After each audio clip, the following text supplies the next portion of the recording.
Terrell's tips. You've been in a management position for quite a long time. What advice would you give to new managers in dealing with stress? Because this has been a very stressful time, and not just in this time, but in general. Or if you're a new manager, because this person's a Yeah. new manager, what kind of advice would you give to a new manager? So I think for new managers, it's a few things. Um, Number one, always vent up, Hmm. don't vent down. Yeah, So if you're stressed out, you're dealing with a whole lot of crazy stuff. It's really hard.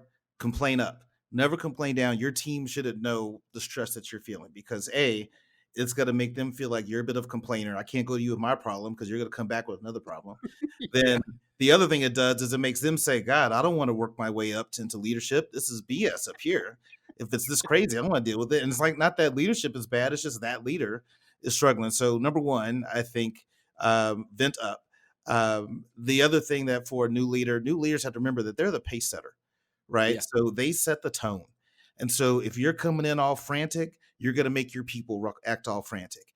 If you're coming in all stressed and tense, then they're going to come in all stressed and tense. Hmm. So you got to control that. And then the third thing is you got to remember that your team doesn't give a shit about your problems because you're the leader. So you either make more, right? Yep. You have more responsibility. You're delegating stuff. They don't care about what's going on in your world, Yep. and they shouldn't have to. Your job as a leader is to care more about them than to make them understand your feelings and what's going on with you. So I think for new managers, I think those 3 points are a great start, especially when you're taking over a new team and especially managing a team in COVID.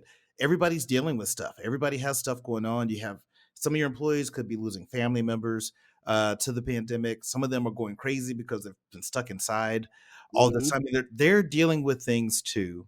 And so, the one quote I've always remembered that someone taught me a long time ago is people don't care how much you know until they know how much you care. Focus on that. Show how much you care about your people, then things will work out. But they don't give a shit about your problems. Yeah. It's interesting you talk about vent up, and it's because one of the reasons to vent up is because those above you have probably gone through the exact same thing that you're going through at this point. And if you're just venting to vent, that explains why you're venting down. Hmm. And you shouldn't be the complainer, you should be the problem solver. And to me, it's Right. never about yeah, we got an issue. Okay, let's fix it. And Yeah. then we'll figure out everything else after that. Yep. And if you're looking for solutions, then that's why you vent up for that reason, because that somebody else may have gone through it, or vent up or across, Yep. but never down. Never Because down. yeah, there are people who are going through the same things you are, and and they can help you, or they can give you advice. Here's how you handle this situation. Here's what to do here.